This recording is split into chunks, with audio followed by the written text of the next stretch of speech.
বন্ধুরা, আপনারা কি জানেন যে বিশ্বের দুটি বৌদ্ধ দেশ থাইল্যান্ড এবং কম্বোডিয়া একটি প্রাচীন হিন্দু মন্দির নিয়ে একে অপরের সাথে সংঘর্ষে লিপ্ত হয়েছে? হ্যাঁ, একদম ঠিক শুনেছেন। যুদ্ধ শুরু হয়ে গেছে, ট্যাঙ্ক গর্জন করছে এবং F-36 বিমান আকাশে রয়েছে। কিন্তু কেন একটি হিন্দু মন্দিরের জন্য এত বড় রক্তপাত কেন? এই সমস্ত প্রশ্নের উত্তর আজ এই ভিডিওতে জানুন। বন্ধুরা, প্রথমে এই মন্দির সম্পর্কে কথা বলা যাক, যার কারণে এত বড় বিতর্ক সৃষ্টি হয়েছে। আমরা কথা বলছি প্রিয়া বিহার মন্দিরের। এই মন্দিরটি কম্বোডিয়া প্রিভিয়ার প্রদেশে অবস্থিত, কিন্তু থাইল্যান্ড এটিকে তার অংশ বলে মনে করে। এটি ভগবান শিবকে উৎসর্গীকৃত একটি প্রাচীন হিন্দু মন্দির। সম্প্রতি থাইল্যান্ডের সেনাবাহিনী ট্যাঙ্ক, সাঁজোয়া যান এবং হাজার হাজার সৈন্য নিয়ে এই মন্দির এবং এর আশেপাশের এলাকা দখল করে নিয়েছে।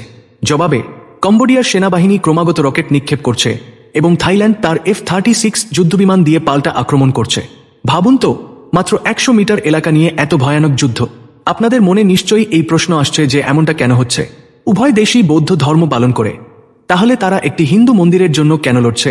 এর পেছনে কিছু গভীর কারণ রয়েছে, যা আমি আপনাদের বিস্তারিতভাবে বলবো। এই মন্দিরটি এতটাই প্রাচীন যে ভারতেও এমন পুরনো মন্দির খুব কমই দেখা যায়। কার্বন ডেটিং অনুসারে এটি একাদশ শতাব্দীর দিকে নির্মিত হয়েছিল, অর্থাৎ এটি প্রায় 1000 বছরের পুরনো। এটি খেমার সাম্রাজ্য দ্বারা নির্মিত হয়েছিল। খেমার সাম্রাজ্য ভিয়েতনাম থেকে মিয়ানমার পর্যন্ত বিস্তৃত ছিল। এই সময়েই এই পুরো অঞ্চলে হিন্দু ধর্ম দ্রুত ছড়িয়ে পড়েছিল। আপনারা কম্বোডিয়ার বিখ্যাত আঙ্কর ওয়াট মন্দিরের নাম তো শুনেছেনই। সেটিও এই সময়ের এবং খেমার সাম্রাজ্যই এটি তৈরি করেছিল। প্রিয়া বিহার মন্দিরটি প্রায় 100 বর্গমিটার বিশাল এলাকা জুড়ে বিস্তৃত। এটি তৈরি করতে এত সময় লেগেছিল যে দুটি রাজার শাসনকাল পার হয়ে গিয়েছিল। রাজা সূর্যবর্মন প্রথম এর নির্মাণ কাজ শুরু করেছিলেন এবং রাজা সূর্যবর্মন দ্বিতীয়ের শাসনকালে এটি সম্পূর্ণ হয়েছিল।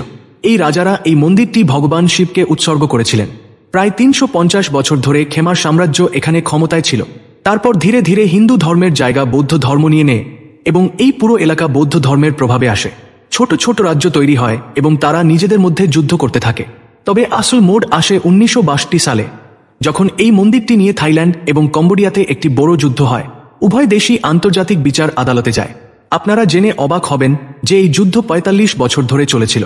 অবশেষে 7 জুলাই 2008 সালে ICJ রায় দেয় যে এই মন্দিরটি কম্বোডিয়ার এবং এটি কম্বোডিয়াকেই দেওয়া উচিত। এরপর এটিকে ইউনেস্কো বিশ্ব ঐতিহ্যবাহী স্থান হিসেবেও ঘোষণা করা হয়। থাইল্যান্ড এই রায়কে কখনো পুরোপুরি মেনে নেয়নি। তারা বেশ কয়েকবার দখলের চেষ্টা করেছে, কিন্তু আন্তর্জাতিক চাপের কারণে তাদের পিছু হটতে হয়েছে। তবে এবার থাইল্যান্ড পিছু হটার মেজাজে নেই। তাহলে একটি হিন্দু মন্দিরের জন্য দুটি বৌদ্ধ দেশ কেন এত আবেগপ্রবণ? এর সবচেয়ে বড় কারণ হল ঐতিহ্য। আসলে উভয় দেশই খেমার সাম্রাজ্যের উপর নিজেদের দাবি করে। কম্বোডিয়া বিশ্বাস করে যে খেমার সাম্রাজ্যের রাজারা তাদের পূর্বপুরুষ ছিলেন, যখন থাইল্যান্ডও একই দাবি করে। খেমার সাম্রাজ্যের দুটি প্রধান প্রতীক ছিল আঙ্কর ওয়াট এবং প্রিয়া বিহার মন্দির।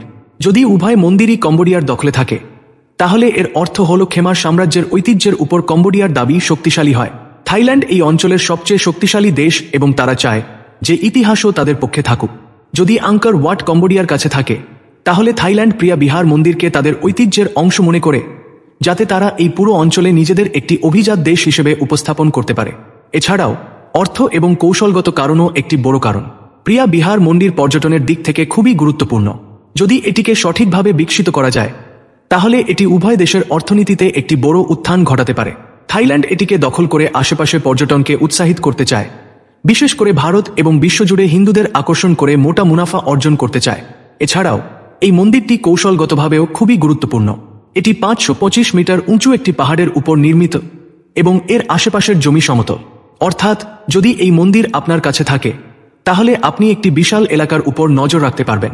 বন্ধুরা, এই সংঘাত শুধু একটি মন্দিরের জমি নিয়ে নয়, বরং ইতিহাস, ঐতিহ্য, অর্থনৈতিক লাভ এবং কৌশলগত আধিপত্যের লড়াই।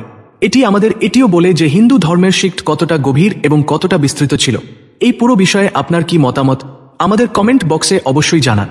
যদি আপনার এই ভিডিওটি ভালো লেগে থাকে, তাহলে কমেন্টে ইয়েস টাইপ করুন এবং আমাদের চ্যানেল সাবস্ক্রাইব করতে ভুলবেন না।